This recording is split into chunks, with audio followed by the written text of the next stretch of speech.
The linoleum floors of Chicago Metro General were a sea of bland, sterile beige, a world away from the dust and chaos that stained her memories. Anya Sharma pushed a medication cart, its slight wheel wobble a familiar rhythmic complaint. Here, she was just another travel nurse, anonymous, forgettable, safe. She wore her anonymity like a set of fresh scrubs, a clean barrier between the woman she was and the ghosts she had outrun. "Sharma, Dr. Thorne needs you in Trauma 2, a charge nurse called out, not looking up from her screen. Anya nodded, her face a mask of placid competence. Inside, her stomach tightened. Dr. Marcus Thorne, Chief of General Surgery, was a man who thrived on protocol and condescension in equal measure. He saw a travel nurse, young and quiet, and saw only a temporary cog in his well-oiled machine. He didn't see the surgeon. He certainly didn't see the soldier. "That travel nurse doesn't know our protocols," she had overheard him complaining to a resident just last week. "Keep her on IVs and vitals. Don't let her near anything critical." The words hadn't stung. They had been a confirmation. Her cover was working. She entered Trauma 2. The room was a controlled hum of activity. Thorne stood over a patient, a man in his 50s, who had fallen from a ladder. The surgeon's silver-streaked hair was perfect, his blue scrubs crisply starched. He barked orders, his voice a sharp counterpoint to the steady beeping of the monitors. "Pressure's dropping. Why is his pressure dropping? Get me another unit of ONEG," he commanded. Anya's eyes scanned the monitors, then the patient. She saw the subtle distension of his abdomen, the faint bruising beginning to blossom near his flank. It was a classic Gray Turner's sign: retroperitoneal bleed. The fall had likely ruptured a kidney or his spleen. They were pumping fluid into a leaky vessel. "Dr. Thorne," she began, her voice low and even. "Have you considered a retroperitoneal source? His flank!" Thorne shot her a look of pure venom. It was the glare of a king whose authority had been questioned by a court jester. "Nurse," he clipped, his voice dripping with disdain. "I didn't ask for a diagnosis. I asked for blood. Are you capable of following a simple instruction?" The resident beside him winced. The other nurses suddenly found the floor intensely interesting. Anya simply met his gaze. "Yes, doctor." She turned and retrieved the blood, her movements economical and precise. She hung the bag, checked the line, and stepped back into the periphery. She had done her duty. She had warned him. The rest was on his head, on his license, on his conscience. She was just a nurse. An hour later, the patient was rushed to the operating room for an emergency laparotomy. Thorne had finally seen the bleed on the fast scan, long after she had spotted the physical sign. He never acknowledged her. Anya finished her shift, the quiet hum of the hospital a poor substitute for the silence she craved. She retreated to her small, sterile apartment, a place with no photos, no mementos, nothing that tied her to a time or a place. It was a holding pattern, not a home. She was just passing through. That's what she told herself. Passing through this life until the echoes of screaming and sand finally faded. The next day began with a roar. Not the distant thunder of artillery, but the shriek of a dozen sirens converging on their emergency department. A multi-vehicle pileup on the interstate. A bad one. The dispatch chatter spoke of multiple critical injuries, extractions, a scene of twisted metal and shattered glass. The emergency department erupted into a state of organized chaos.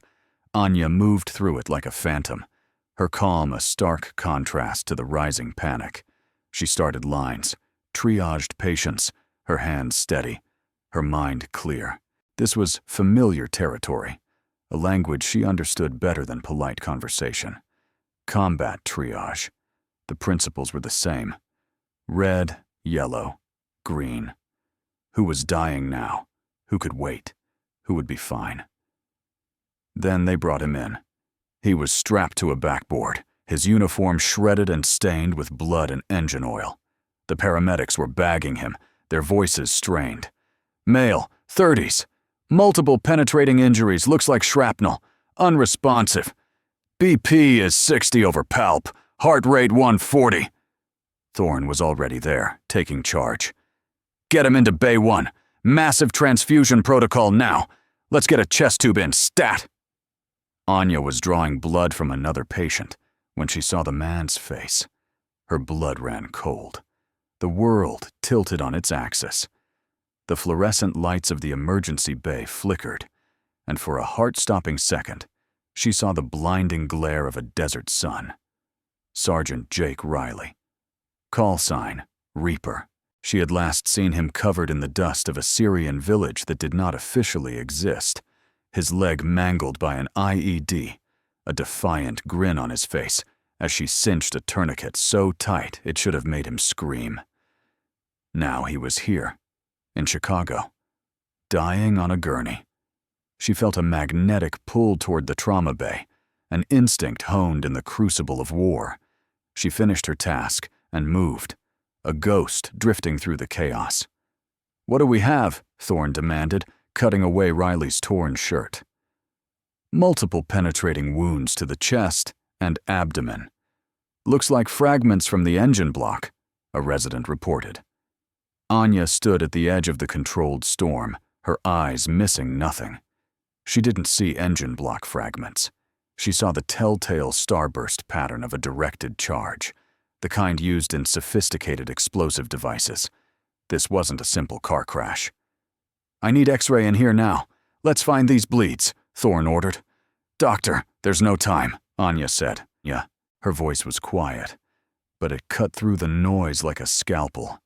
Thorne turned, his face flushed with adrenaline and annoyance. "Sharma, I thought I told you to stick to your lane. You're out of your depth." "His pressure is about to drop to 0, she stated, her eyes locked on the monitor.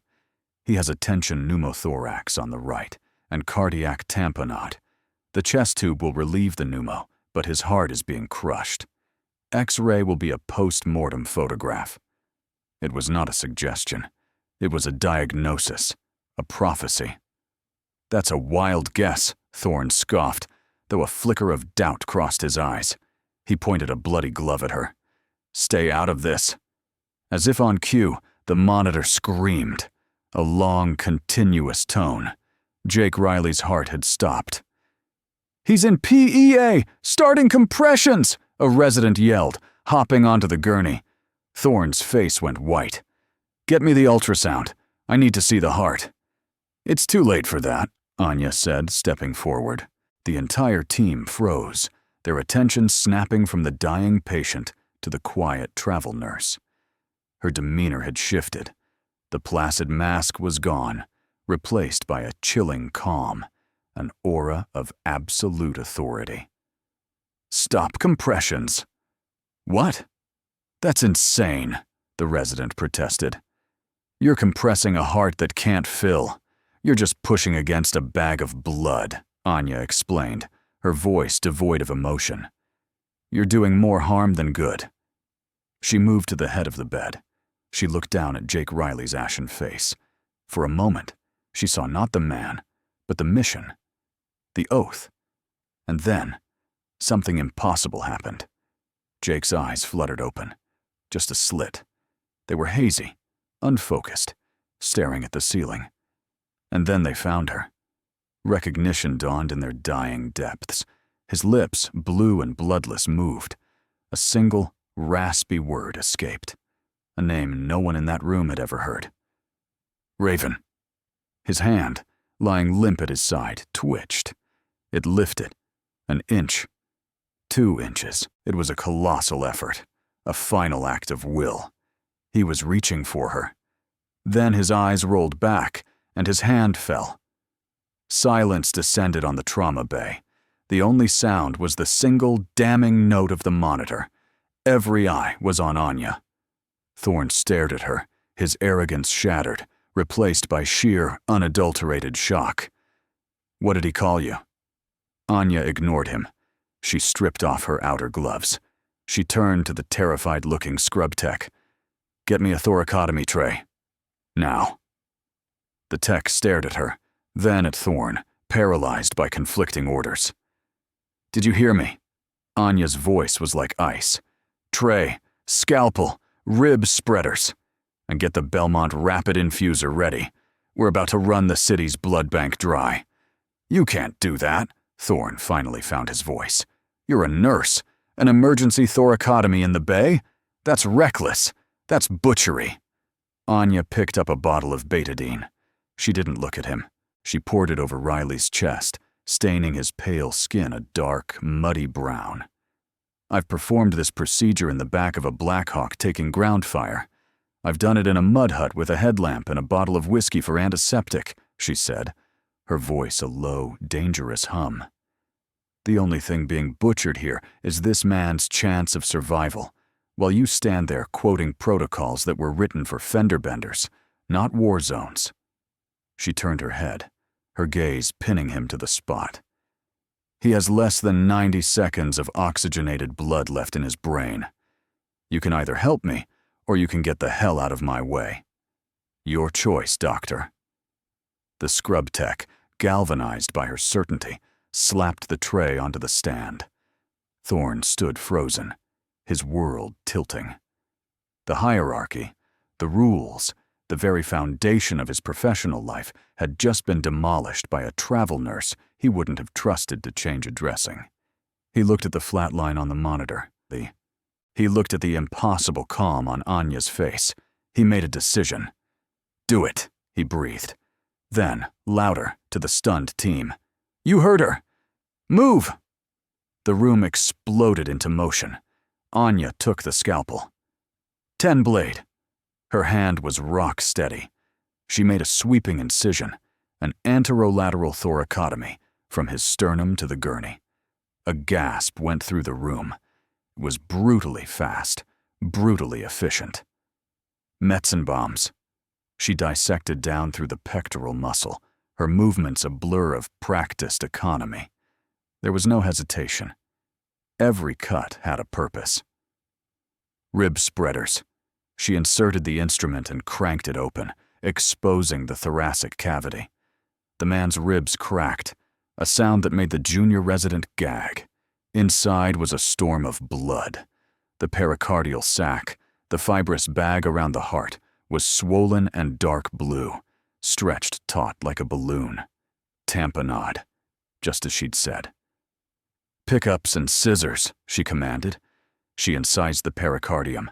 A geyser of dark, venous blood erupted, splashing onto her scrubs, her face, and beneath it, the heart gave a single, weak flutter. A blip appeared on the monitor. We have a rhythm, someone shouted. It was slow, thready, but it was there. He's not out of the woods, Anya said, her focus absolute. Her fingers, impossibly nimble, explored the surface of the beating heart. There, a through and through on the right ventricle, a piece of shrapnel. She pointed without looking up. You, the resident, put your finger here. Don't press too hard, just enough to slow the bleeding. The young doctor, shaking, did as he was told. Anya's hands were already moving, placing sutures with a speed Thorne had never witnessed. She wasn't just repairing the wound. She was rebuilding the damaged muscle, her stitches precise and clean. Blood pressure is coming up, 70/40, the anesthesiologist reported, his voice filled with awe. Good. Now for the lung, Anya said, her attention shifting. She cross-clamped the pulmonary hilum, a maneuver so risky, so audacious, that Thorne felt his own heart skip a beat. One slip, and the patient would be dead.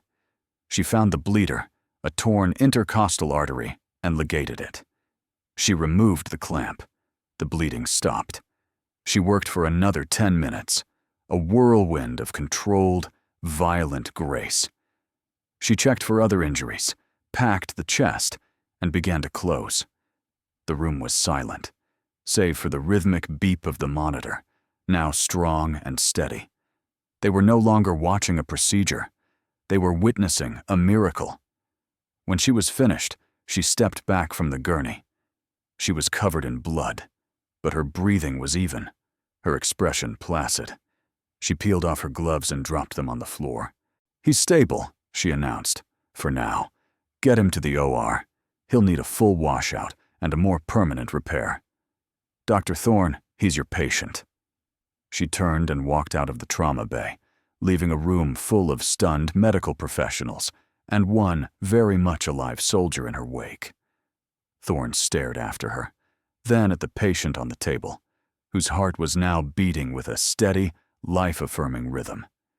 He looked at the gaping hole in the man's chest, a testament to the brutal ballet he had just performed. He felt a profound sense of humility, followed by a burning, all-consuming question. Who in God's name was Anya Sharma? Later, in the surgical lounge, the air was thick with whispered conversations. The story of the travel nurse who cracked a man's chest in the ER had spread through the hospital like wildfire. Thorne found her staring out a window, her reflection a pale, distant ghost in the glass. She had changed into clean scrubs. She looked once again like any other nurse, but he knew better. He cleared his throat. "Sharma." She didn't turn. "Doctor." He walked to her side, his usual bluster gone, replaced by a quiet intensity. "I've been a surgeon for 25 years. I've been chief of this department for 10. I thought I had seen everything. I was wrong." He paused, the words catching in his throat. "What you did in there, it wasn't in any textbook. It wasn't protocol. It was something else." "It was what was necessary," she said simply. "I was arrogant," Thorne admitted, the confession costing him dearly. "I was dismissive, and I was wrong. You saved that man's life. I would have let him die on that table while I waited for a picture." He finally looked at her. "I owe you an apology, and an explanation." Anya turned from the window, her eyes holding a weariness that went far beyond a long shift. "You don't owe me anything, doctor. Just do your job. Keep him alive." "But who are you?" he pressed. "The patient. He called you Raven." Before she could answer, a nurse poked her head into the lounge. "Dr. Thorne. The patient from the trauma bay. Sergeant Riley. He's awake. And he's asking for someone named Raven." Anya's shoulders slumped, a barely perceptible sign of defeat. Her carefully constructed wall of anonymity had been breached. They walked to the surgical ICU together. Jake Riley was intubated, his chest a landscape of tubes and dressings, but his eyes were open and alert. When he saw Anya, a look of profound relief washed over his face. He motioned for something to write with. Thorne handed him a clipboard. With a shaky hand, he wrote, "Knew you'd come, Doc. You always do." He looked at Thorne, his eyes intense. He wrote again, "That's Major Anya Sharma, best trauma surgeon the Army ever had. Call sign, Raven. She saved my whole team in Syria. Operation Nightfall." Thorne read the words, his mind reeling. Major? A combat surgeon? He looked at Anya, trying to reconcile the quiet nurse with the image of an officer leading a surgical team in a war zone. "Syria," Thorne whispered. "The military doesn't have an official presence in—" "It was a black site," Anya said, her voice flat. "A mission that never happened, with soldiers who were never there." The implication hung heavy in the air. She wasn't just a surgeon. She was a ghost from a shadow war. "Why are you here?" Thorne asked, his voice filled with a new kind of respect. "Working as a nurse? A woman with your skills? You could run any trauma center in the country." Anya looked at Riley, then back at the window, at the city lights that offered a different kind of darkness. "I left that life behind, or I tried to." "What happened?" A memory flickered behind her eyes, sharp and unwelcome. The smell of smoke and iron, the screams of the dying, the weight of too many losses in too short a time. "I lost a patient," she said, the words a hollow echo of a much larger, more terrible truth. "A mass casualty event. I was in command. I made a call. And people died who shouldn't have." It was a lie, a partial truth, twisted to hide the real horror. They weren't supposed to die, a voice in her head whispered. They were supposed to be erased. The real story was one of betrayal, a mission that wasn't about saving lives, but about cleaning up loose ends. She had been ordered to triage certain high-value assets, wounded prisoners with dangerous knowledge, as expectant, to let them die on her table. She had refused. She had saved them. And in doing so, she had signed her own death warrant. Her commanding officer, a man who answered to powers beyond the Pentagon, had made it clear. She was a liability. She had seen too much, and she had disobeyed a direct, albeit illegal order. So she ran. She erased Anya Sharma, Major, and became Anya Sharma, RN, a ghost hiding in plain sight. "We all lose patience," Thorne said gently. "It's the price of the job. It doesn't mean you quit." "It wasn't that simple," she said, a chilling finality in her tone. The next 24 hours were a blur. The hospital administration was in an uproar. Thorne, now her staunchest defender, ran interference, fielding questions about the unsanctioned procedure and the mysterious nurse who had performed it.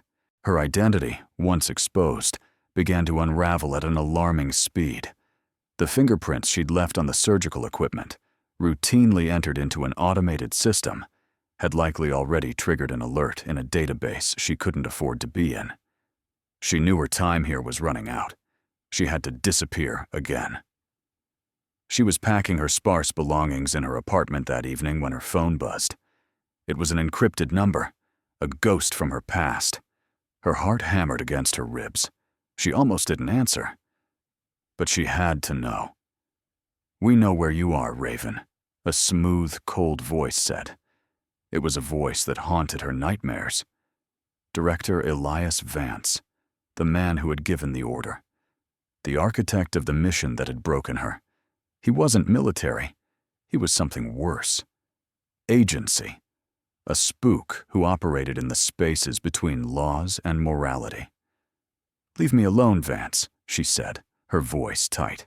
"I'm afraid I can't do that," he purred. "You left a loose end. Sergeant Riley. He was also on the list of those who knew too much about Operation Nightfall. His car accident was no accident. And now you've brought him back from the dead. That's inconvenient." The floor dropped out from under her. Riley's crash. It had been an assassination attempt, and she had just put him right back in the crosshairs. "What do you want?" she demanded. "I'm in Chicago. I'll be at your hospital tomorrow at noon. We have much to discuss. About your future. About Sergeant Riley's. Don't think about running. We have eyes everywhere. On the hospital. On your friend, Dr. Thorne. Be a professional, Anya. Let's resolve this cleanly." The line went dead. Cleanly. To a man like Vance, that meant with a bullet or a syringe. I stood there in the silence of my empty apartment, the phone feeling like a block of ice in my hand. For 3 years, I had been running. 3 years of looking over my shoulder, of never staying in one place for too long, of being a ghost. I had convinced myself that I was hiding, that I was safe. But I had only been delaying the inevitable. The past doesn't just disappear, it waits. And now, it had found me. My first instinct was to bolt. I had a go bag under the bed, new identity, cash, a clean phone. I could be in Canada by morning. But then I saw Jake Riley's face in my mind, the trust in his eyes. He had reached for me from the edge of death. And Vance's threat, on your friend, Dr. Thorne. They were targets now, because of me. Running wouldn't save them. It would only sign their death certificates. For the first time in a long time, the fear was replaced by a cold, hard rage. They had taken my career. They had taken my name. They had tried to take my soul. I would not let them take any more lives. I spent years running from the ghost of who I was. No more. The time for hiding was over. The time for fighting had come. The next morning, Anya walked into Chicago Metro General not as a nurse, but as a soldier preparing for battle. She found Thorne in his office, poring over Riley's chart.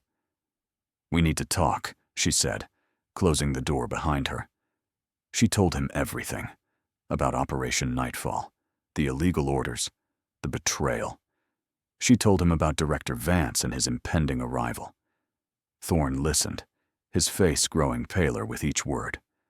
The world he knew, one of peer-reviewed studies and insurance billing codes, was colliding with a shadow world of black ops and state-sanctioned murder. "What are you going to do?" he asked when she finished, his voice barely a whisper. "I'm not going to run," she said. "He's coming here because he thinks this is his territory. He thinks I'm a cornered animal. But he's wrong. This hospital, this is my territory now, and you're going to help me defend it." Her plan was audacious, dangerous, and hinged on the one thing Vance couldn't control: medical science. At 11:45, two men in expensive, ill-fitting suits walked into the hospital lobby. They moved with a predatory stillness that set them apart from the civilian hustle.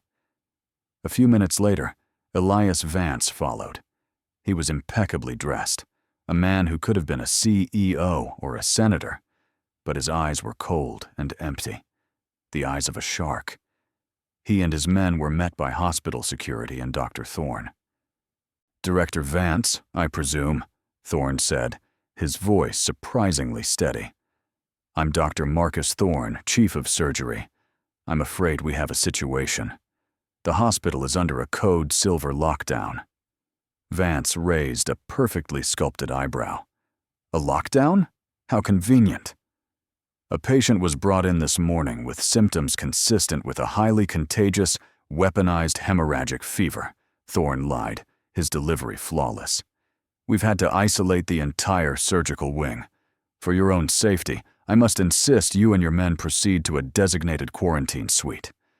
Vance's smile didn't reach his eyes. "A clever gambit, Doctor. But I'm not here for a checkup."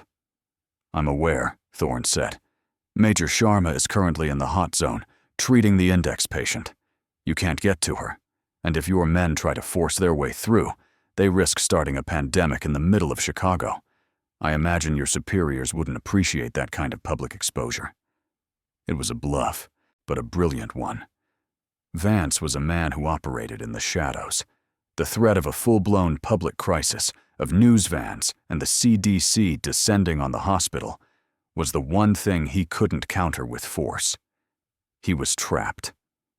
"Very well, Doctor," Vance said, his voice dangerously soft. "Lead the way. But make no mistake, this changes nothing."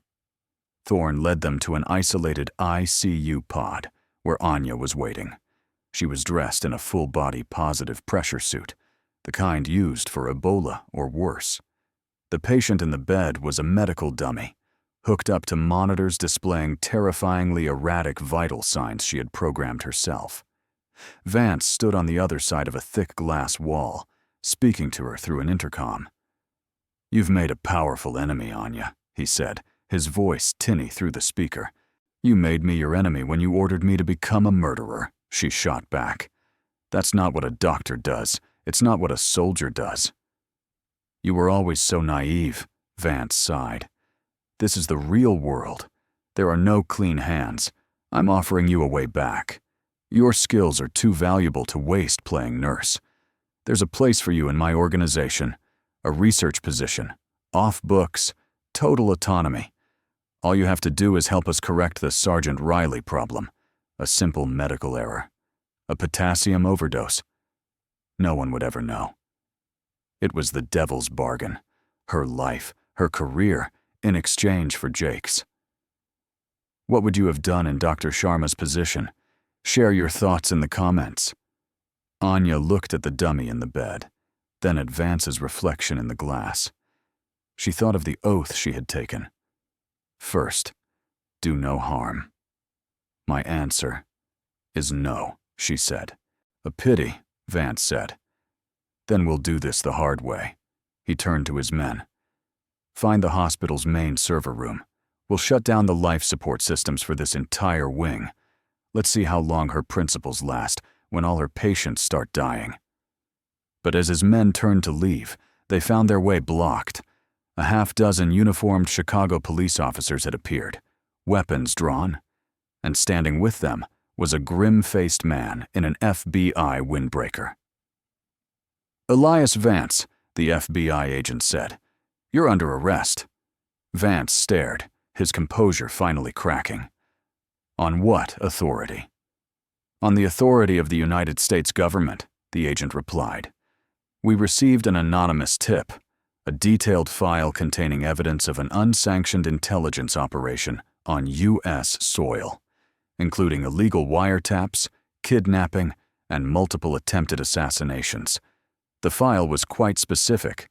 It even included your travel itinerary." Anya watched from behind the glass. While Vance had been posturing, she had been uploading a data file from a hidden partition on her phone, a file she had compiled 3 years ago, the insurance policy she had never thought she would have to use. It contained every illegal order, every mission parameter, every casualty from Operation Nightfall. Vance looked from the FBI agents to the glass wall, his eyes locking with Anya's. He understood. She hadn't just built a wall. She had built a trap. He had come to her hospital, her territory, and she had used its systems, its protocols, and its people to take him down. As they led him away in handcuffs, Vance's reign of terror was over. The ghosts of her past were finally silenced. The aftermath was quiet. The lockdown was lifted. The FBI debriefed Anya and Thorne, classifying most of the information under national security. The official story was that Vance was part of a rogue faction, disavowed by the government. It was a neat, tidy lie. A week later, Anya stood by Jake Riley's bedside. He was off the ventilator, weak but breathing on his own. "Heard you caused some trouble, Doc," he rasped, a faint smile on his lips. "You started it," she replied, her own smile feeling foreign but welcome. "By not dying when you were supposed to." "Stubbornness of the Rangers," he said. "Thanks, Raven. For everything." "Get some rest, Sergeant," she said softly. Later that day, Dr. Thorne called her into a hospital boardroom. The entire executive committee was there. They looked at her with a mixture of awe, fear, and profound respect. "Major Sharma, or Dr. Sharma," the hospital president began, fumbling with his words. We find ourselves in a unique position. Your actions, while unorthodox, were nothing short of miraculous. Your skills are undeniable." Thorne stepped forward. "Anya, what you did here opened our eyes. We are bound by protocols and textbooks, but you showed us there's another way. A better way for certain situations. We live in a world of increasing violence, mass shootings, terrorist attacks. We need to be better prepared." He slid a folder across the polished table. "This is a proposal for the creation of a new department, the Center for Advanced Trauma and Austere Medicine. A place to research and teach the techniques of combat medicine to civilian surgeons. A place to innovate. We want you to run it." He looked at her, his earlier arrogance replaced by genuine admiration. "We don't want you to be a ghost anymore, Doctor. We want you to be a leader. We want you to teach us." Anya looked at the proposal, at the title printed in bold letters. Director Anya Sharma, M.D. It was a return, a resurrection. Not to the woman she had been, haunted and running, but to the woman she could become. A healer, a teacher, a leader who had integrated the battlefield with the emergency room, creating something stronger than either. She thought of the years spent in the shadows, of the fear that had been her constant companion. She realized that by saving Jake Riley, she had also, finally, saved herself. She looked up at the board, at Thorne, and for the first time in 3 years, she felt the weight lift from her shoulders. "All right," she said. a real smile spreading across her face. When do I start? The final scene is 6 months later. Anya, in a crisp white lab coat with her new title embroidered over the pocket, stood before a packed auditorium. It was filled with surgeons, residents, and nurses from all over the country. Behind her, a screen displayed a complex diagram of a field-expedient surgical technique. "The golden hour is a luxury," she began, her voice clear and confident, echoing through the hall. "In the field, you don't have an hour. You have minutes, seconds. The rules are different. The stakes are higher. Today, I'm going to teach you how to operate when all the rules have been broken." She was no longer hiding from her past. She was using it, forging it into a tool to save countless more lives. She had found her new mission. She was home. She had faced down the demons of her past, not with a weapon, but with a scalpel, and in doing so, had discovered that the truest way to heal oneself is by teaching others how to heal.